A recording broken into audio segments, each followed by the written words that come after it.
Assalamualaikum warahmatullahi wabarakatuh. Perkenalkan, nama saya Nashwa Nindya dari Prodi Administrasi Perkantoran Digital Universitas Negeri Jakarta. Di sini saya ingin mempresentasikan SOP penyusunan laporan keuangan akhir tahun Pemerintah Kabupaten Buleleng, Dinas Pekerjaan Umum dan Tata Ruang.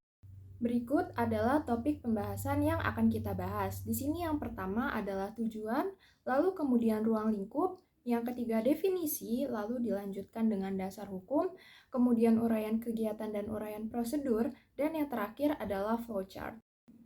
Oke, baik. Di sini topik pertama yang akan kita bahas adalah tujuan dari standar operasional prosedur penyusunan dan penyimpanan laporan keuangan. Jadi, SOP ini ditujukan untuk menciptakan pengelolaan laporan keuangan yang teratur sesuai dengan peraturan perundang-undangan, efisien, efektif, serta memastikan transparansi dan akuntabilitas dalam setiap tindakan yang dilakukan. Baik, yang berikutnya adalah ruang lingkup. Jadi, ruang lingkup proses pelaporan keuangan ini meliputi uraian kegiatan dan pihak yang terlibat.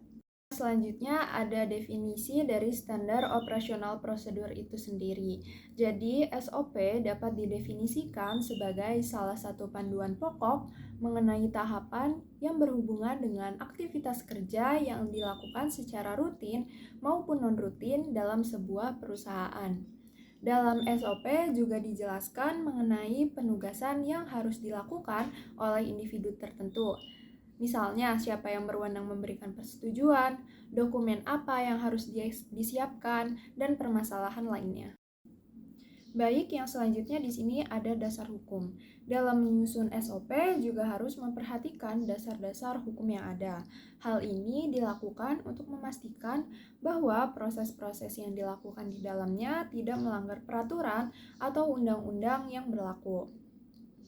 Hal ini juga dapat membantu organisasi atau perusahaan beroperasi dengan tepat dan menghindari resiko hukum. Berikut adalah dasar hukum yang digunakan untuk menyusun SOP laporan keuangan Pemerintah Kabupaten Buleleng.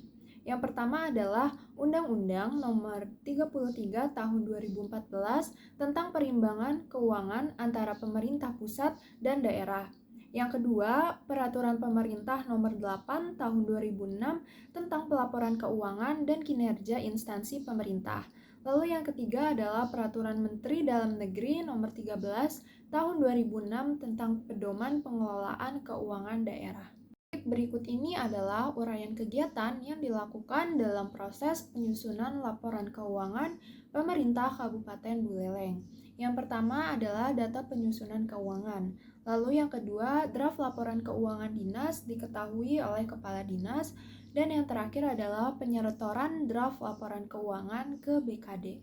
Selanjutnya adalah uraian SOP penyusunan laporan keuangan Pemerintah Kabupaten Buleleng. Step yang pertama, PPK menyusun data untuk laporan keuangan akhir tahun, lalu menyerahkan kepada Kepala Sub Bagian Umum dan Keuangan. Lalu yang kedua, Kepala Sub Bagian Umum dan Keuangan menyusun atau mengumpulkan materi laporan keuangan yang akan diserahkan kepada sekretaris. Lalu, sekretaris memeriksa dan meninjau isi laporan dan menyampaikan kepada kepala dinas. Prosedur yang berikutnya, kepala dinas memeriksa keabsahan, menandatangani, dan mengembalikan laporan keuangan kepada kepala subbagian umum untuk ditindaklanjuti. Dan prosedur yang terakhir, mengirim laporan keuangan dinas ke BKD. Baik, di sini masuk ke pembahasan yang terakhir, yaitu flowchart dari SOP penyusunan laporan keuangan Pemerintah Kabupaten Buleleng. Baik, kegiatan yang pertama adalah menyiapkan data untuk laporan keuangan akhir tahun, kemudian menyerahkan kepada Kepala Subbagian Umum dan Keuangan yang dilaksanakan oleh PPK dengan kelengkapan data keuangan dalam waktu 2 hari dan dengan output data penyusunan laporan keuangan.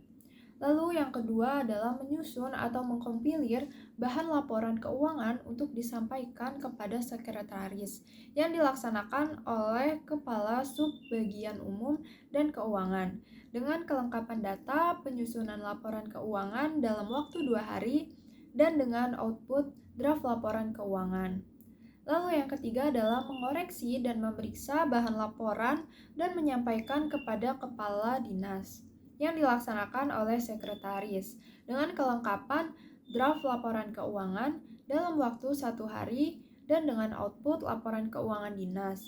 Lalu yang keempat adalah memverifikasi, menandatangani laporan keuangan, dan mengembalikan kepada Kepala Subbagian Umum dan Keuangan agar ditindaklanjuti yang dilaksanakan oleh Kepala Dinas dengan kelengkapan laporan keuangan dinas dalam waktu 30 menit dan dengan output laporan keuangan dinas.